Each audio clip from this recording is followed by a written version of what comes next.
Praise the Lord.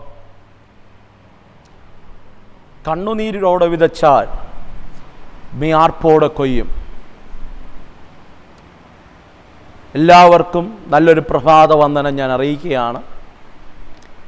Journey with Holy spirit എന്ന ഈ ദൈവിക സന്ദേശത്തിലേക്ക് ഞാൻ നിങ്ങളെ സ്വാഗതം ചെയ്യുകയാണ്. ഈ പ്രഭാതത്തിൽ ദൈവാത്മാവ് എന്നോട് നിങ്ങളോട് കൈമാറാൻ തന്നൊരു ദൂത്, നീ എൻ്റെ ജനത്തോട് പറ, കഷ്ടതയോടെ വിതച്ചവർ ആർപ്പോടെ കൊയ്യാൻ പോകുകയാണ്. അതേ പ്രിയരെ, ഇന്നലകളിൽ കണ്ണുനീരോടെ കിടന്നുറങ്ങിയവർ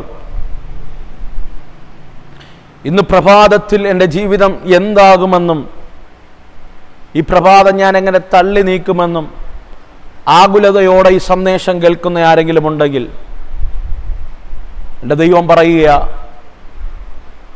ഇന്നലകളിൽ നീ കണ്ണുനീരോടെ വിതച്ചതിന് ആർപ്പോടെ ഒരു കൊയ്ത്ത് എൻ്റെ ദൈവം നിനക്ക് വേണ്ടി ഒരുക്കിയിട്ടുണ്ട്.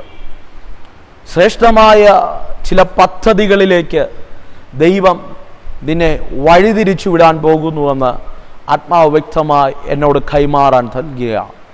പകൽക്കാലം അല്പസമയത്ത് ചിന്തയ്ക്കാധാരമായി ഉൽപ്പത്തി പുസ്തകം 26-ാം അധ്യായം അതിൻ്റെ 12-ാമത്തെ വാക്യം ഇങ്ങനെ വായിക്കുന്നു: ഇസഹാക്ക് ആ ദേശത്ത് വിതച്ചു, ആണ്ടിൽ 100 മേനി വിളവ് കിട്ടി, യഹോവ അവനെ അനുഗ്രഹിച്ചു. അതേ പ്രിയരെ, വചനം പറയുന്നു, കണ്ണുനീരിൽ ഇസഹാക്ക് വിതച്ചു. അർത്ഥാൽ ക്ഷാമകാലത്ത് ഇസഹാക്ക് വിശ്വസ്തയോടെ വിതച്ചു. ഈ പ്രഭാതത്തിൽ ആത്മനിറവ് ഞാനിങ്ങനെ പറയട്ടെ, ജീവിതത്തിൻ്റെ ഏതൊക്കെ ക്ഷാമങ്ങൾക്കകത്ത്, ഏതൊക്കെ ഒറ്റപ്പെടലിനകത്ത്, ഏതൊക്കെ ഞെരുക്കങ്ങൾക്കകത്ത്, ആരുമില്ലാതെ ഇനി നാളെ എന്തെന്നോർത്ത് കരഞ്ഞ ഏതൊക്കെ ഇന്നലകൾക്കകത്ത് ഈ പ്രതികൂലങ്ങളും പ്രതിസന്ധികളും ഉണ്ടെങ്കിലും എൻ്റെ ദൈവം എൻ്റെ കൂടെ ഉള്ളിടത്തോളം കാലം നീ തകരില്ല എന്ന വിശ്വാസത്തിലല്ലേ നീ ഇതുവരെ വന്നത്. അതേ പ്രിയരെ, വചനം പറയുന്നു, അബ്രഹാമിൻ്റെ കാലഘട്ടത്തിൽ ഉണ്ടായിരുന്നതുപോലെ ക്ഷാമം അവൻ്റെ മകനായ ഇസഹാക്കിൻ്റെ കാലത്തും വെളിപ്പെടുകയാണ്. ശ്രദ്ധിക്കണമേ, ഒരു ജനറേഷനിൽ അല്ലെങ്കിൽ തൻ്റെ പിതാവിൻ്റെ കാലഘട്ടത്തിൽ വെളിപ്പെട്ട അതേ പ്രതിസന്ധി, അതേ കണ്ണുനീരിൻ്റെ അവസ്ഥകൾ മകൻ്റെ കാലഘട്ടത്തിൽ ശത്രു കൊണ്ടിടുകയാ. ഈ പ്രഭാതത്തിൽ ആരൊക്കെ ഈ ശബ്ദം കേൾക്കുമ്പോൾ പിതാക്കന്മാർ വഹിച്ച കുടുംബങ്ങൾക്കകത്ത് സംഭവിച്ച ഏതോ അനർത്ഥങ്ങൾ അതുപോലെ കാലങ്ങൾ കഴിഞ്ഞപ്പോൾ മക്കളുടെ ജീവിതത്തിൽ വെളിപ്പെട്ട് വന്ന ആരൊക്കെ ശബ്ദം കേൾക്കുന്നുണ്ട്. ആത്മാവ് ചില പാരമ്പര്യത്തിൻ്റെ നെഗറ്റീവുകളെ ആത്മാവ് ഈ പകൽക്കാലം ക്യാൻസൽ ചെയ്യുകയാണ് കേട്ടോ. വിശ്വസിക്ക്, നിന്റെ കൂടാരത്തിനകത്ത് ആരോ വഹിച്ച രോഗം വഹിക്കാൻ വിളിക്കപ്പെട്ടവനല്ല നീ. ആരോ വഹിച്ച ശാപത്തിന് അടിമയായി ജീവിച്ചു തീർക്കാൻ വിളിക്കപ്പെട്ടവനല്ല നീ. ഈ പകൽക്കാലം നീ ദൈവത്താൽ അനുഗ്രഹിക്കപ്പെട്ടവനാണ്. ഈ പകൽക്കാലം ചില പാരമ്പര്യ രോഗങ്ങളെ, പാരമ്പര്യ ശാപങ്ങളെ, പാരമ്പര്യ പാരമ്പര്യ ദാരിദ്ര്യങ്ങളെ, പാരമ്പര്യ ശാപങ്ങളെ ഞാൻ ആത്മാവിൽ ബ്രേക്ക് ചെയ്യുക. കണ്ടോ പ്രിയരെ, അബ്രഹാമിന്റെ കാലത്ത് വന്നതുപോലെ ഒരു കണ്ണുനീരിന്റെ അവസ്ഥ ഇസഹാക്കിന്റെ കാലത്തും വരികയാ. നിന്റെ അമ്മ എങ്ങനെ തകർന്നോ, നിന്റെ അമ്മ എങ്ങനെ അനാഥമായോ, അപ്പൻ എങ്ങനെ രോഗിയായോ, അതേ രോഗം, അതേ തകർച്ച വഹിക്കാൻ വിളിക്കപ്പെട്ടവനല്ല നീ. ഈ പകൽക്കാലം ദൈവാത്മാവ് ഈ പ്രഭാതത്തിന് അതിനെ ബ്രേക്ക് ചെയ്യുകയാണ് കേട്ടോ. ശ്രദ്ധിക്കണം, അബ്രഹാമിന്റെ കാലത്ത് വന്ന അതേ കണ്ണുനീരിന്റെ അവസ്ഥ. ക്ഷാമമെന്ന് പറഞ്ഞു കഴിഞ്ഞാൽ ഒരിക്കലും ആനന്ദമല്ല കേട്ടോ. ദൂരെ നിന്ന് കണ്ടു നിൽക്കുന്നവർക്ക് പട്ടിണിയും ദാരിദ്ര്യവും ഒക്കെ അനുഭവിക്കാത്തിടത്തോളം കാലം, കഷ്ടതയൊക്കെ അനുഭവിക്കാത്തിടത്തോളം കാലം അവർക്ക് പറഞ്ഞു നടക്കാൻ ഒരു കഥയാ. പക്ഷേ അത് അനുഭവിക്കുന്നവരെ അതിൻ്റെ ആഴമറിയത്തുള്ളൂ. ഈ പ്രഭാതത്തിൽ കഷ്ടത അനുഭവിക്കുന്ന നിനക്ക് അതിൻ്റെ ആഴമറിയത്തുള്ളൂ കേട്ടോ. ഈ കഷ്ടതയുടെ ആഴത്തിനകത്ത് അബ്രഹാം ചെയ്ത് കേൾക്കണം. അബ്രഹാം മിസ്രൈമിലേക്ക് ഓടിപ്പോകുകയാണ്. ക്ഷാമത്തെ ഭയന്ന് കഷ്ടതയെ മറന്ന് മിസ്രൈമിലേക്ക് ഓടിപ്പോകുമ്പോൾ, പക്ഷെ എൻ്റെ മകനായ ഇസഹാക്കിൻ്റെ ഒരു പ്രത്യേകതയുണ്ട്. ഇസഹാക്ക് ഈ ക്ഷാമകാലം കണ്ടിട്ട്, ഈ ക്ഷാമം കണ്ടിട്ട് ഇസഹാക്ക് അപ്പൻ ചെയ്തതുപോലെ ഓടിപ്പോകുകയല്ല ചെയ്തേ, അപ്പൻ ചെയ്തതുപോലെ ഭീരുത്വം കാണിക്കുകയല്ല ചെയ്തേ. ഈ ക്ഷാമകാലത്ത് എൻ്റെ അപ്പൻ ഓടിപ്പോയതുപോലെ ഞാൻ ഓടിപ്പോകത്തില്ല. ഈ ക്ഷാമകാലത്തും ഞാൻ വിതയ്ക്കും. ഈ പ്രഭാതത്തിൽ ഇന്നലകളിൽ അങ്ങനെ ആരൊക്കെ തീരുമാനമെടുത്ത് വിതച്ച ആരൊക്കെ എന്നെ കേൾക്കുന്നുണ്ട്. ഈ കഷ്ടതയിൽ ഞാൻ എൻ്റെ ദൈവത്തെ മറന്നു പോകില്ല. ഈ ദുഃഖത്തിൽ ഞാൻ എൻ്റെ ദൈവത്തെ വിട്ടുപോകില്ല. ഈ പ്രതികൂലത്തിൻ്റെ നാളുകളിൽ ഞാൻ എൻ്റെ ദൈവത്തെ മറന്ന് ജീവിക്കത്തില്ല ഇമ്മലകളിൽ തീരുമാനമെടുത്ത ആരൊക്കെ എന്നെ കേൾക്കുന്നുണ്ട്.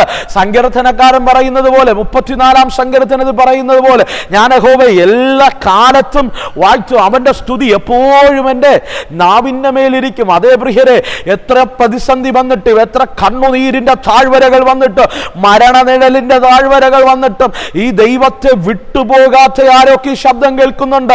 ഈ ദൈവത്തെ മറന്നു പോകാത്ത ആരൊക്കെ ഈ ശബ്ദം കേൾക്കുന്നുണ്ട്.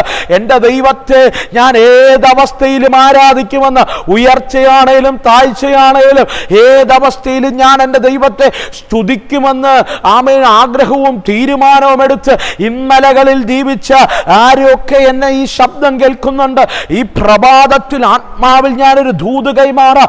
ഇന്നലകളിൽ ക്ഷാമത്തിൽ, കണ്ണുനീരിന്റെ താഴ്ചകൾക്കകത്ത് ദൈവത്തെ മറക്കാതെ കണ്ണുനീരോടെ വിതച്ച വ്യക്തിയാണോ നീ? ഈ പ്രഭാതത്തിൽ ദൈവാത്മാവിനോട് പ്രവചിക്കാൻ പറയുന്നു, നിന്റെ ജീവിതത്തിനകത്ത് ചില കൊയ്ത്തിന്റെ സീസണുകളെ ആത്മാവ് തിരിക്കുകയാണ്. മലകളിൽ കരഞ്ഞ, ഇന്നലകളിൽ ദൈവത്തെ മുറുകെ പിടിച്ച, കഷ്ടത വന്നിട്ടും, രോഗം വന്നിട്ടും, പട്ടിണി വന്നിട്ടും, ദാരിദ്ര്യം വന്നിട്ടും, കുടുംബ തകർച്ച വന്നിട്ടും, കുടുംബത്തിനകത്ത് പ്രതിസന്ധി വന്നിട്ടും, കുത്തുവാക്കുകളും അപമാനവാക്കുകളും നിന്റെ ജീവിതത്തിനകത്ത് മാറി മാറി ആഞ്ഞടിച്ചിട്ടും ദൈവത്തെ മറന്നു പോകാത്ത ആരൊക്കെ ഈ ശബ്ദം കേൾക്കുന്നുണ്ട്. ഈ പ്രഭാതത്തിൽ ദൈവത്തിന് കൈമാറാൻ ഒരു ദൂതുണ്ട്. നിന്റെ തകർച്ചയുടെ സീസൺ കഴിഞ്ഞു. ദൈവം നിനക്ക് വേണ്ടി ചില കൊയ്ത്തിന്റെ കാലം ദൈവം ഒരുക്കുകയാണ്. ദൈവം കൊയ്ത്തിന്റെ കാലം ഒരുക്കുകയാണ്. എവിടെയാ ദൈവം കൊയ്ത്തിന്റെ കാലം ഒരുക്കിയത്? ദൈവം എവിടെയാ ഇസഹാക്കിന് വേണ്ടി കൊയ്ത്തൊരുക്കിയത്? എവിടെയാണോ ക്ഷാമം വെളിപ്പെട്ടത്, എവിടെയാണോ ഇസഹാക്ക് കരഞ്ഞത്, എവിടെയാണോ കണ്ണുനീരോടെ ഇസഹാക്ക് വിതച്ചത്, അവിടെ ദൈവം ഇസഹാക്കിനൊരു കൊയ്ത്തൊരുക്കിയെങ്കിൽ ഈ പ്രഭാതത്തിൽ ആത്മനിറവിൽ ഞാനൊരു ദൂത് കൈമാറാം. നീ എവിടെ കരഞ്ഞോ അവിടെ നീ കൊയ്യാൻ പോവുകയാണ്. ഈ പ്രഭാതത്തിൽ എവിടെ നീ നിന്ദിക്കപ്പെട്ടോ അവിടെ നീ കൊയ്യാൻ പോവുകയാണ്. എവിടെ നീ അപമാനിക്കപ്പെട്ടോ അവിടെ ദൈവം നിനക്ക് വേണ്ടി ഒരു കൊയ്ത്തൊരുക്കുകയാണ്. എവിടെ നീ ഒറ്റപ്പെട്ടോ അവിടെ ദൈവത്താമേൻ നിനക്ക് വേണ്ടി ഒരു ഹാർവസ്റ്റ് ഒരുക്കുകയാണ്. എവിടെ നീ തകർക്കപ്പെട്ടോ അവിടെ ദൈവം നിനക്ക് വേണ്ടി ഒരു ഹാർവസ്റ്റ് ഒരുക്കുക. വിശ്വസിക്കാമെങ്കിൽ എൻ്റെ കൂടെ ചേർന്ന് പറ, ഞാൻ എവിടെ കരഞ്ഞോ അവിടെ ദൈവം എനിക്കൊരു കൊയ്ത്തൊരുക്കുന്നുണ്ട്. എവിടെ ഞാൻ നിന്ദിക്കപ്പെട്ടോ അവിടെ ദൈവം എനിക്കൊരു കൊയ്ത്തൊരുക്കുന്നുണ്ട്. ഏത് ദേശത്ത് നീ കരഞ്ഞോ, ഏത് ദേശത്ത് നീ ക്ഷാമം അനുഭവിച്ചോ, ഏത് ഓഫീസിൽ വെച്ച് നീ ക്ഷാമം അനുഭവിച്ചോ, ഏത് രാജ്യത്ത് വെച്ച് നീ ക്ഷാമം അനുഭവിച്ചോ, ഏത് രാജ്യത്ത് നീ കരഞ്ഞോ, ഏത് നാട്ടിൽ നീ കരഞ്ഞോ, ഏത് വീട്ടിനകത്തിരുന്ന് കരഞ്ഞോ, അതേ വീട്ടിനകത്ത്, അതേ രാജ്യത്ത്, അതേ സ്ഥലത്ത് വെച്ച് എൻ്റെ ദൈവം നിന്നെ മാനിക്കുന്ന സീസണുകൾ വെളിപ്പെടുത്താൻ പോകുക.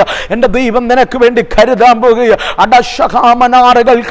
അസാധാരണമായ ഒരു ദൈവ സാന്നിധ്യം ഈ പ്രഭാതത്തിൽ ഞാൻ അനുഭവിക്കുന്നുണ്ട് കേട്ടോ. വിശ്വസിക്കുക, ദൈവം നിന്റെ സീസണുകളെ ദൈവം തിരിക്കുകയാണ്.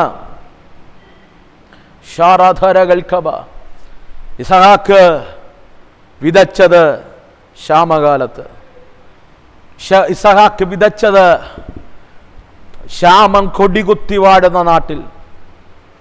അവൻ നാട് വിട്ടു പോയില്ല, അപ്പൻ പോയതുപോലെ. ദൈവപ്രവർത്തിയെ ചെറുതായി കണ്ടില്ല. ദൈവത്തിന് പ്രവർത്തിക്കാൻ കഴിയില്ലെന്ന് അവിശ്വാസത്തിൻ്റെ ഹൃദയം വന്നവൻ നാട് വിട്ടുപോയില്ല. കണ്ണുനീരിൻ്റെ താഴ്ചയിലും അവൻ ഉറച്ച് നിൽക്കുക. ഉറച്ച് എൻ്റെ ദൈവം ഇന്നല്ലെങ്കിൽ നാളെ ഈ ക്ഷാമത്തിലും ദൈവം പ്രവർത്തിക്കും. അങ്ങനെ പറയുന്ന ആരൊക്കെ എന്നെ കേൾക്കുന്നില്ലേ? ഈ ദൈവം പറയുക, ഈ പ്രഭാതത്തിൽ, ഈ പകൽ 24 മണിക്കൂർ കഴിയുന്നതിന് മുമ്പ് ചില കൊയ്ത്തിൻ്റെ സീസണുകൾ ഞാൻ നിനക്ക് വേണ്ടി വെളിപ്പെടുത്തും. അർഹതയില്ലാത്ത നന്മകൾ നിന്റെ കൂടാരത്തെ തേടിയെത്തും. അർഹതയില്ലാത്ത ദൈവമകത്വം നിന്നെ കേടിയെത്താൻ പോവുക. അർഹതയില്ലാത്ത വ്യക്തികൾ നിന്നെ വിളിക്കാൻ പോവുക. അർഹതയില്ലാത്ത ജോലിയുടെ മേഖല ദൈവം തുറന്നു തരാൻ പോവുക. അർഹതയില്ലാത്ത രാജ്യങ്ങൾ നിനക്ക് വേണ്ടി തുറക്കാൻ പോവുക. അർഹതയില്ലാത്ത ശുശ്രൂഷയുടെ പടവിലേക്ക് ദൈവദാസന്മാരെ ദൈവം നമ്മെ കയറ്റി നിർത്താൻ പോവുക. ഈ പ്രഭാതത്തിൽ എവിടെ ഇരുന്ന് ഈ ശബ്ദം കേൾക്കുന്നെന്ന് എനിക്കറിയില്ല. പക്ഷെ ഒരു ആത്മനിറവിൽ ഞാൻ ഒരു ദൂത് കൈമാറാം. നിന്റെ കണ്ണുനീരിൻ്റെ കാലം കഴിഞ്ഞു. ഇനി കൊയ്ത്തിൻ്റെ സീസൺ വെളിപ്പെടുന്നു. ഈ പ്രഭാതം നീ ചിലത് കൊയ്യും. അത് നാളെയല്ല, ഇന്ന് 24 മണിക്കൂർ കഴിയുന്നതിന് മുമ്പ്, സൂര്യൻ അസ്തമിക്കുന്നതിന് മുമ്പ് നീ കൊയ്യും. നിന്റെ തലമുറ അത് കാണും, നിന്റെ കുടുംബം അത് കാണും. വിശ്വസിക്കാൻ കഴിയുമോ? കണ്ണുനീരിൻ്റെ താഴ്ചയിൽ, കണ്ണുനീരിൻ്റെ താഴ്വരയ്ക്കകത്ത്, കണ്ണുനീരിൻ്റെ വേളകൾക്കകത്ത്, ക്ഷാമകാലത്ത് നീ വിതച്ചതിന് ഈ പ്രഭാതത്തിൽ നീ കൊയ്യാൻ പോകുക. അതേ വചനം പറയുന്നു, ഇസഹാക്ക് ക്ഷാമകാലത്ത് വിതച്ചു. ഇസഹാക്ക് ക്ഷാമകാലത്ത് വിതച്ചു. എങ്ങനെയാ കൊയ്തത്? 30 ആണോ 60 ആണോ? അല്ല, വചനം പറയുന്നു 100 മേനി അവൻ കൊയ്തു. ഈ പ്രഭാതത്തിൽ ദൈവാത്മാവ് അങ്ങനെ എന്നെ എഴുതി കാണിക്കുക. 100 മേനി, 100% ദൈവത്തിൻ്റെ വലിയ കൊയ്ത്ത്. നീ പ്രാർത്ഥിച്ച വിഷയത്തിന് 30% മറുപടിയല്ല, 60% മറുപടിയല്ല, 100%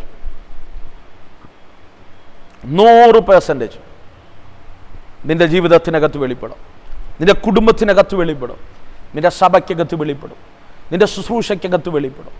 ജീവിക്കുന്നൊരു ദൈവമുണ്ടെന്ന് നിന്നിലൂടെ ദൈവം തെളിയിക്കും. ദൈവത്തിൻ്റെ പ്രവൃത്തി നിന്നിലൂടെ ദൈവം തെളിയിക്കും. അസാധാരണമായ നീതിയിലേക്ക് ദൈവം നിന്നെ വഴിതിരിച്ചു വിടും. വചനം ഇങ്ങനെ പറയുന്നു, 100 മേനി ഇസഹാക്ക് കൊയ്തു. അടുത്ത പദമാണ് എന്നെ ചിന്തിപ്പിച്ചത്. യഹോവ അവനെ അനുഗ്രഹിച്ചു. ആരനുഗ്രഹിച്ചു?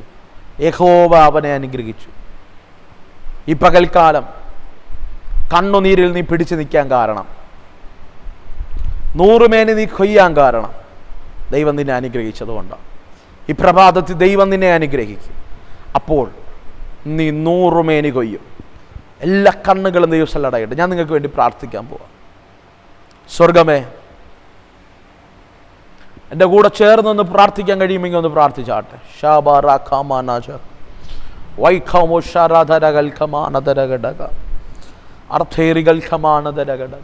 ഒന്ന് പ്രാർത്ഥിച്ചാട്ടെ. ഈ പ്രഭാതത്തിൽ ഞാൻ ഈ ജനത്തെ അങ്ങയുടെ കരങ്ങളിൽ ഏൽപ്പിക്കുക. ഇവിടെ എവിടെ ഇരുന്ന് ഈ സന്ദേശം കേട്ടാലും വലിയ ദൈവത്തിൻ്റെ കൊയ്ത്ത് അവരുടെ ജീവിതത്തിൽ വെളിപ്പെടട്ടെ. കണ്ണുനീരോടെ ഇന്നലകളിൽ കരഞ്ഞതിന് ആർപ്പോടെ കൊയ്യുന്ന ഒരു സീസൺ ദൈവം തിരിക്കണമേ. ഞാൻ ഈ ജനത്തെ അങ്ങനെ ബ്ലസ് ചെയ്ത് പ്രാർത്ഥിക്കുക. അവരുടെ ജീവിതത്തിനകത്തുള്ള ക്ഷാമങ്ങളെ ഞാൻ ബ്രേക്ക് ചെയ്യുക. വലിയൊരു പ്രോസ്പെരിറ്റി അവരുടെ ജീവിതത്തിൽ വെളിപ്പെടട്ടെ. അർഹതയില്ലാത്തത് കൊയ്യുവാൻ സ്വർഗമിട വരുത്തണമേ. ഞാൻ അങ്ങനെ വചനമയക്കുക.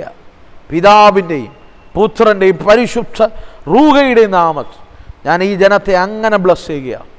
ഈ പ്രഭാതത്തിൽ അർഹതയില്ലാത്ത നന്മകൾ അവരുടെ ഉപജീവന മേഖലകൾ, അവരുടെ ഭാവി മേഖല, വിദ്യാഭ്യാസ മേഖലകൾ, കുടുംബപരമായി, സഭപരമായി, മിനിസ്ട്രിപരമായി അവർ കൊയ്തെടുക്കട്ടെ. ജനത്തെ ഞാൻ അങ്ങനെ ബ്ലസ് ചെയ്യുക. സ്വർഗം അങ്ങനെ ചെയ്യും. യേശുവിൻ നാമത്തിനെ ആമേൻ. അതേ പ്രിയരെ, ഈ പകൽക്കാലം കണ്ണുനീരോടെ വിതച്ച നീ ആർപ്പോടെ കൊയ്യാൻ പോകുക. കാരണം ദൈവം നിന്നെ അനുഗ്രഹിച്ചു കഴിഞ്ഞു. ദൈവം നിന്നെ അനുഗ്രഹിച്ചു കഴിഞ്ഞു. ദൈവം അനുഗ്രഹിച്ചു എന്നതിൻ്റെ തെളിവ് നിൻ്റെ ജീവിതത്തിൽ വെളിപ്പെടുന്ന കൊയ്ത്താണ്. നിൻ്റെ ജീവിതത്തിൽ വെളിപ്പെടുന്ന 100% കൊയ്ത്താണ്. അതിനുവേണ്ടി ഈ പകൽക്കാലം let us start our journey with Holy Spirit. പരിശുദ്ധാത്മാവിൻ്റെ കൂടെ ഈ പ്രഭാതം നമുക്ക് ആരംഭിക്കാം. ഈ ദിവസം പരിശുദ്ധാത്മാവിനോട് പറ, holy spirit lead me today. ദൈവമേ, പരിശുദ്ധാത്മാവേ, എന്നെ ഇന്ന് ഈ പകൽക്കാലം, ഈ ദിവസം എന്നെ നയിച്ചാലും അതെ ദൈവത്തിൽ നിന്ന് വൻ കാര്യങ്ങൾ പ്രാപിക്കാം. ഈ പകൽക്കാലം ചിലത് കൊയ്തെടുക്കാം. God bless you. ദൈവം ഏവരെയും അനുഗ്രഹിക്കുമാറാകട്ടെ.